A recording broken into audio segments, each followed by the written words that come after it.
Husband used to give me the silent treatment, also called stonewalling. It would usually last about 2 weeks and he would completely ignore me. How do you feel about silent treatment? Let me tell you how I feel about silent treatment. I hate it. I hate the fact that when I'm in a relationship with someone or even friendship and you're really very close to the person and the person starts giving you silent treatment.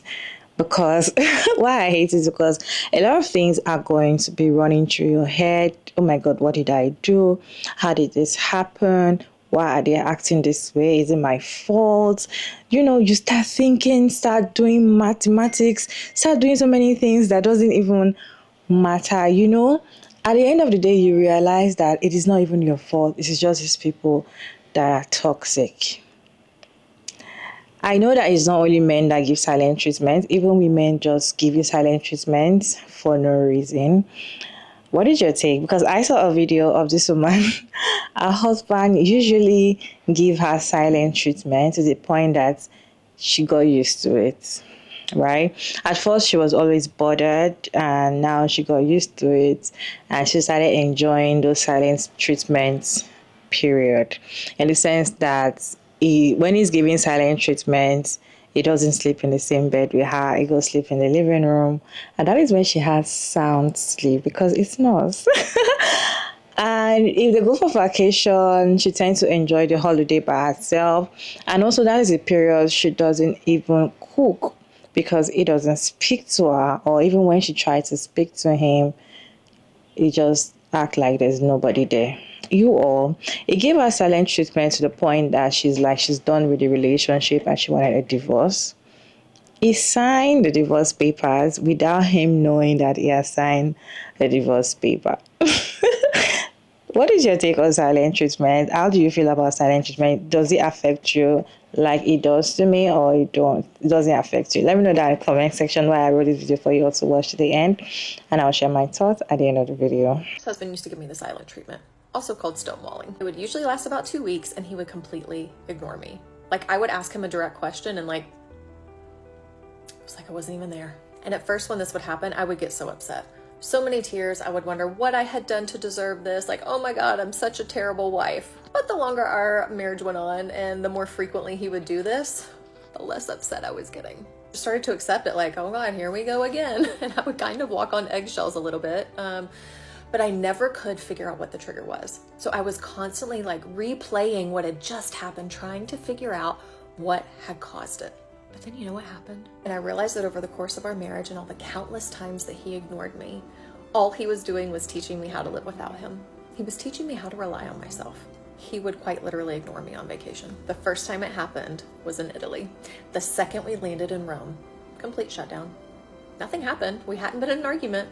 He just completely shut down. And it was in that moment, standing in that hotel room, not even a 2-minute walk to the Colosseum, that I had the conversation with myself. Jess, you can either sit here with this miserable man baby and be ignored for the 3 or 4 days that we're in Rome, or you can put your big girl panties on and get out there and see Rome by yourself. And guess what I did? I took in Rome by myself and I had a great time. And then we went to Sorrento and he pulled the same shit. And guess what happened? I saw Sorrento by myself and had a great time. And after that trip, my whole perspective changed. I had changed. So whenever he would have one of his temper tantrums after this, I started to feel happy and relieved. I would be anticipating the next one with a little bit of excitement because I knew that I wouldn't be cooking for him anymore. I wouldn't have to take care of him anymore. He would go and sleep in the guest room. That was such a punishment. Joke's on you, buddy boy. You snore like a freight train. The sleep that I get when you're ignoring me is the best sleep of my life. When I filed for divorce, he was in the middle of a 6-week-long silent treatment. 6 weeks? That's a long time to not be speaking to someone that you live with. That was by far the longest time, and it was also the last. All right, here's what happened when I served my husband with divorce papers while he was in the middle of a 6-week-long silent treatment.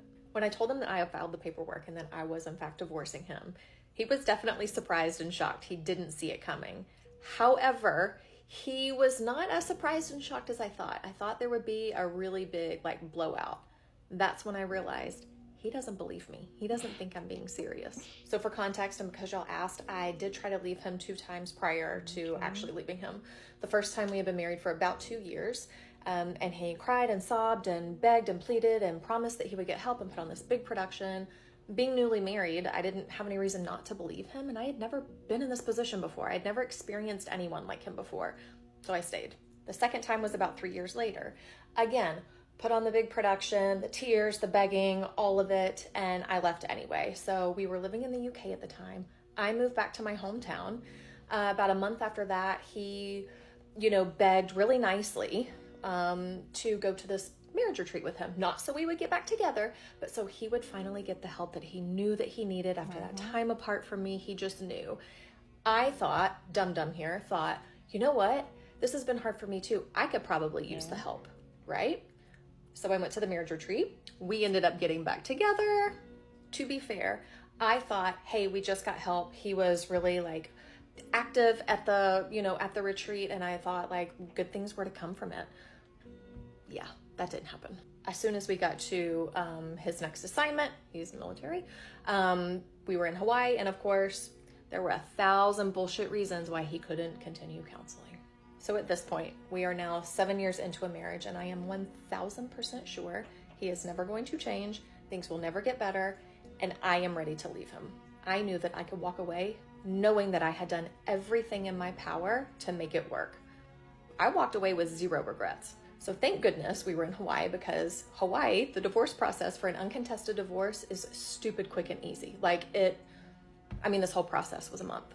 All you do is go to the courthouse, you pay the $250 to file, you get some paperwork, fill it out, both of you sign it, you take it back, they check it for you, get some more paperwork, fill it out, sign it, they check it for you. You do that a couple of times, and then you just submit everything and you wait for the final decree. And during this process, we even had a sit-down conversation, a really calm conversation about how we were going to divide everything up. So I thought wow, this is actually going really well. Until he realizes, I've signed quite a few papers. She's serious. This is really happening. And so this is where it starts to get fun. I had been leaving the paperwork on the kitchen counter so he could sign it in the morning before he went to work. That had been working really well for us until he started to delay the signing of the papers. And the last 2 forms that I needed, it was so close. He had started to delay them. It had been 3 days and he still hadn't signed them. So I cornered him in the kitchen one morning and said, hey, can you sign those papers? Jessica, I'm just not ready. I just need more time. I just need you to sign the forms. Jessica, I'm just not ready. This has been so hard. I can't even eat. Why are you doing this? I just need you to sign the forms. Jessica, please. Please don't do this. Please don't do this. I just need you to sign the forms. You don't want this. I know you don't. You don't want this. I just need you to sign the forms. Fine. Where do I sign? Right there. I put a sticky note where you need to sign both forms. That's not your signature. I need your signature on the paper. I'll legally swear it's my signature. You need to sign your actual name. Jessica, I need you to sign the forms. Oh, you need me to sign the forms? Right here? And right here. Thank you. Fuck you. I took the paperwork that day to the courthouse and filed everything. And we received the decree 2 weeks later in the mail. And when the decree showed up, and he opened it, and he read it in front of me, and he goes, wait, what is this?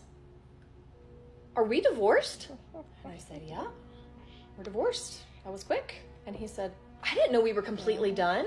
I thought there was a bunch of paperwork we had to fill out. And I said, we did fill out a bunch of paperwork. I left Hawaii about 5 days later.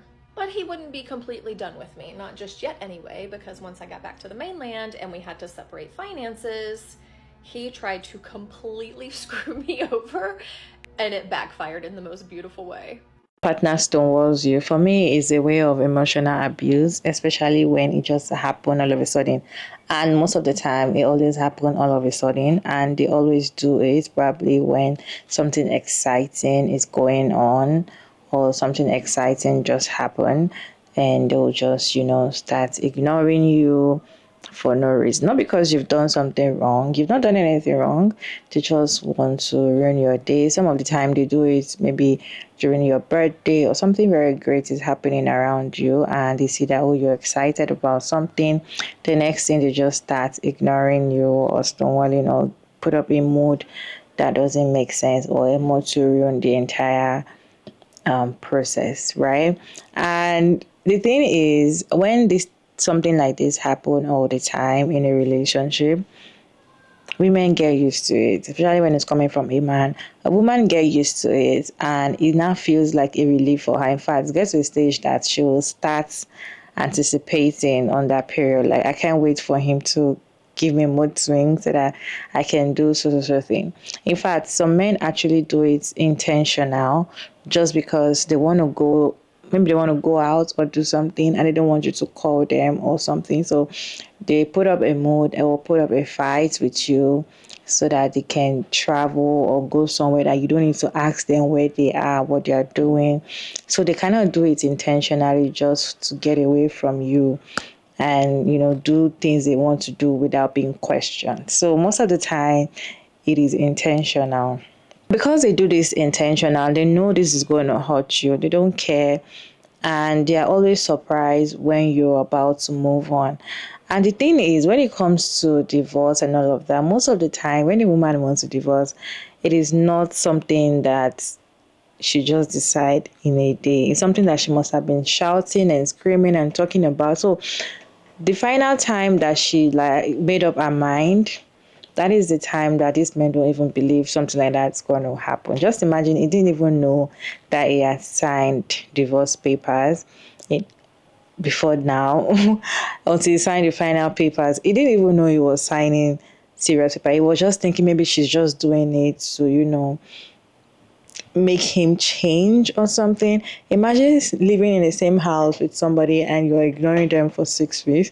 Obviously, you don't want the relationship. Obviously, you're enjoying communication with somebody else outside the relationship. So there's no point being in a relationship. Those times that it was thinking or trying to convince her that is going to change, going to therapy and begging her to stay and all of that, all those times you can tell that these men don't change. And I'll keep saying it. They will act like they want to change. They will tell you everything that you want to hear. They will do things that you want to see and try to put things in place just for that period so that you're not going to leave. And they always do that, especially when they see that you've gotten to that peak, you've gotten to a stage whereby you are about to leave them. That is when they start acting nice, acting all good. When they see that you've actually switched, like you can leave at any time, they don't want you to leave. They still want you to stay and have them around, or they want to have you around. So they are going to pretend like they are going to change. Anyways, what is your take on this conversation? Let's have conversation down in the comment section. Whatever happened to you, partner stonewalls you, or is still happening to you right now? What is your plan? What is your take? What is your advice to women that are going through this right now? Kindly share your thoughts down in the comment section. Respectfully, check out Maria David. And thank you so much for tuning in today's video. I hope you enjoyed this one. Please like and share and subscribe, and I'll see you in my next video. Bye.